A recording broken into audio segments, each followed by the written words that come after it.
ನಿಮ್ಮ ಹಳೆಯ ಚಿನ್ನದ ಒಡವೆನ ಅಧಿಕ ಬೆಲೆಗೆ ಮಾರಬೇಕೆ? ಆಟಿಕಾಗೆ ಕಾಲ್ ಮಾಡಿ 8880 ಅಟ್ಟಿಕಾ ಗೋಲ್ಡ್ ಕಂಪನಿ. ಅಂತರ್ಜಾತಿ ವಿವಾಹವಾಗಿದ್ದಕ್ಕೆ ಇದೆಂಥ ಶಿಕ್ಷೆ? ಸ್ಟ್ರೋಕ್ ಆಗಿರೋ ವ್ಯಕ್ತಿಯ ಕೈಕಾಲು ಕಟ್ಟಿ ಹಿಂಸೆಯನ್ನ ಮಾಡಲಾಗಿದೆ. ದಾವಣಗೆರೆ ಜಿಲ್ಲೆ ಚನ್ನಗಿರಿ ತಾಲೂಕಿನ ಅರಿಶಿನ ಘಟ್ಟದಲ್ಲಾಗಿರುವಂತಹ ಘಟನೆ ಇದು. ನೋಡಿ, ಅಂತರ್ಜಾತಿ ವಿವಾಹ ಆಗಿದ್ದಕ್ಕೆ ಇದೆಂಥ ಶಿಕ್ಷೆ? ಸ್ಟ್ರೋಕ್ ಆಗಿರೋ ವ್ಯಕ್ತಿಯ ಕೈಕಾಲನ್ನ ಕಟ್ಟಿ ಹಿಂಸೆ ಮಾಡಲಾಗಿದೆ. ದಾವಣಗೆರೆ ಜಿಲ್ಲೆ ಚನ್ನಗಿರಿ ತಾಲೂಕಿನ ಅರಿಶಿನ ಘಟ್ಟದಲ್ಲಾಗಿರುವಂತಹ ಘಟನೆ ಇದು. 17 ವರ್ಷಗಳ ಹಿಂದೆ ಅಂತರ್ಜಾತಿ ವಿವಾಹವಾಗಿದ್ದ ಧರ್ಮಶೇಖರ್ ಬೇರೆ ಜಾತಿಯ ಪಾರ್ವತಮ್ಮನ ಮದುವೆ ಆಗಿದ್ದಕ್ಕೆ ಕುಟುಂಬ ಮನೆಗೆ ಸೇರಿಸಿರಲಿಲ್ಲ. 14 ವರ್ಷಗಳ ಹಿಂದೆ ಪಾರ್ಶ್ವವಾಯುಗೆ ತುತ್ತಾಗಿದ್ದ ಧರ್ಮಶೇಖರ್ ಕೂಲಿ ಮಾಡಿ ಗುಡಿಸಿಲಿನಲ್ಲೇ ಪತಿಯ ಆರೈಕೆ ಮಾಡ್ತಾ ಇದ್ರು ಪತ್ನಿ ಪಾರ್ವತಮ್ಮ. ಸೂಕ್ತ ಸೂರು ಇಲ್ಲದಿದ್ದಕ್ಕೆ 4 ತಿಂಗಳ ಹಿಂದೆ ಪತಿಯ ಮನೆಗೆ ದಂಪತಿ ಹೋಗಿದ್ರು.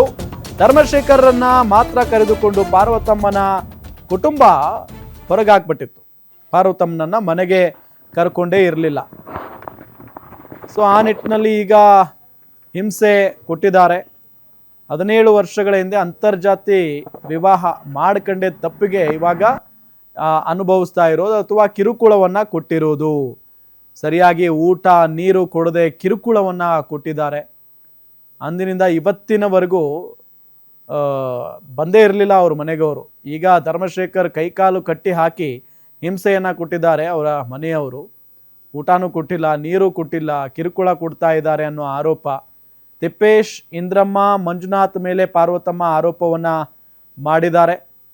ಚನ್ನಗಿರಿ ಪೊಲೀಸರಿಗೆ ದೂರು ಕೊಟ್ಟರೂ ಕ್ರಮ ಕೈಗೊಂಡಿಲ್ಲ. ಮನೆ ಬಳಿ ಕೇಳೋಕೆ ಹೋದ್ರೆ ಅವಾಚ್ಯ ಶಬ್ದಗಳಿಂದ ಬೈತಾರಂತೆ. ತನ್ನ ಗಂಡನನ್ನ ಸರಿಯಾಗಿ ನೋಡಿಕೊಳ್ಬೇಕು ಅಂತ ಪತ್ನಿ ಆಗ್ರಹಿಸ್ತಾ ಇದ್ದಾರೆ. ಹೋಗಿ 1 kg ಗೋಟ್ ಆರ್ಸ್ಕೊಂಡ್ಬಂದು ಹೊಲ್ದಕ್ಕೆ ಹೋಗಿ ಇವ್ರನ್ನ ಮೆಡಿಸಿನ್ ತಗೊಂಬಂದು BP ಮಾತ್ರೆ ತಗೊಂಬಂದು ಇವ್ರನ್ನ ಬದುಕಿಸ್ತಿದ್ದೆ ಹೆಂಗೋ 10 ವರ್ಷದಿಂದ. ಈಗ ಮೊನ್ನೆ ಗುಡಿಸ್ಲು ಸುಟ್ಟಾಗಿಂದ ನಮಗೆ ಮನೆ ಇಲ್ದಂಗೆ ಆಗ್ಬಿಡ್ತು. ಗುಡಿಸ್ಲಿ ಬೆಂಕಿ ಇದಕ್ಕಿದ್ದಂಗೆ ಮನೆಗೆ ಬೆಂಕಿ ಹತ್ತದು. ಮನೆ ಬೆಂಕಿ ಹತ್ತಿ ಆಮೇಲೆ ಏನು ನಮಗೆ ಸಿಗ್ಲಿಲ್ಲ. ಉಟ್ಕೊಳಕ್ ಬಟ್ಟೆನೂ ಇರಲಿಲ್ಲ. ನಾವು ಉಟ್ಕೊಂಡು ಮೈ ಮೇಲೆ ಇರೋ ಜೊತೆ ಅವ್ರಿಗೆ ಒಂದು ಜೊತೆ ನನ್ನದೊಂದು ಜೊತೆ ಅಷ್ಟೇ, ಇನ್ನೇನು ನಮಗೆ ಸಿಕ್ಕಿಲ್ಲ. ಎಲ್ಲ ಸುಟ್ಟೋಯ್ತು ಸರ್. ಮತ್ತೆ ಹೆಂಗೆ ಸರ್ ನಮ್ಮದು ಜೀವನ? ನನ್ನ ಗಂಡನ ಕಟ್ಕೊಂಡು ಎಲ್ಲಿ ಹೋಗ್ಬೇಕು ನಾನು ಅಂತ ಕೇಳಿದೆ. ಆಮೇಲೆ ಅವರು ಹೇಳಿದ್ರು, ಒಂದು ಕಂಪ್ಲೇಂಟ್ ಕೊಟ್ಟು ನಿನ್ನ ಗಂಡನ ಮನೆಗೆ ಕರ್ಕೊಂಡು ಹೋಗಮ್ಮ ಅಂದರು. ಕಂಪ್ಲೇಂಟ್ ಕೊಟ್ಟೆ, ನಾನು ಮನೆಗೆ ಕರ್ಕೊಂಡು ಹೋದೆ.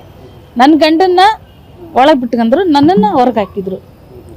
ಚಪ್ಪಲಿ ಎಲ್ಲ ತಗೊಂಡು ಹೊಡೆದ್ರು. ನನ್ನ ಗಂಡನ ನೋಡೋಕೆ ಹೋದೋದಾಗೆಲ್ಲ ನನಗೆ ಬೈಯೋದು, ಕೆಟ್ಟದಾಗಿ ಬೈಯೋದು. ಇಂದ್ರಮ್ಮ, ತಿಪ್ಪೇಶಿ, ಮಂಜುನಾಥ ಇವರು ಬೈಯೋದು ನನಗೆ ಕೆಟ್ಟದಾಗೆ, ಬರೀ ಕೆಟ್ಟದಾಗೆ ಬೈಯೋದು ನನಗೆ. ಆಮೇಲೆ ಹೋಗು, ನೀನು ಬರಬೇಡ ಇಲ್ಲಿ, ನೀನು ಯಾರು ನೀನು ಬರೋಕ್ಕೆ? ಅವನ ಮನೆಗೆ ಅವನು ಬಂದಿದ್ದಾನೆ ಅಂತೇಳಿ. ಆಗಲಿ ಸರ್, ಅವ್ರ ಮನೆಗೆ ಅವ್ರು ಬಂದಿರಲಿ.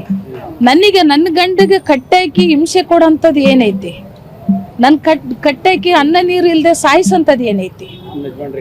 ನನ್ನ ಗಂಡನ ಯಜಮಾನ್ ನನ್ನ ಗಂಡಿಗೆ ಕಟ್ಟಾಕಿ ಒಡೆಯೋದು, ಅನ್ನ ನೀರು ಕೊಡದೆ ಸಾಯಿಸೋದು ಅವ್ರು ನೋಡಬಾರ್ದು. ಆ ಪರಿಸರಕ್ಕೆ ಅವ್ರು ಮಾಡಿದ್ದಾರೆ ಅಂತ ಹೇಳಂಗಿಲ್ಲ. ನೋಡಿದ್ರೆ ಗೊತ್ತಾಗುತ್ತೆ. ನನಗೆ ಮುಂದೆ ನನ್ನ ಗಂಡಿಗೆ ಟಾರ್ಚರ್ ಮಾಡಬಾರ್ದು.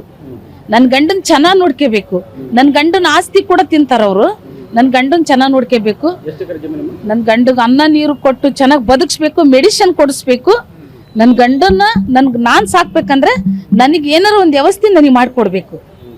ನನ್ನ ಗಂಡನ ಸಾಕ್ಬೇಕಂದ್ರೆ ಅವರಿಂದ ನನಗೆ ಬರ್ಸ್ಕೊಡ್ಬೇಕು.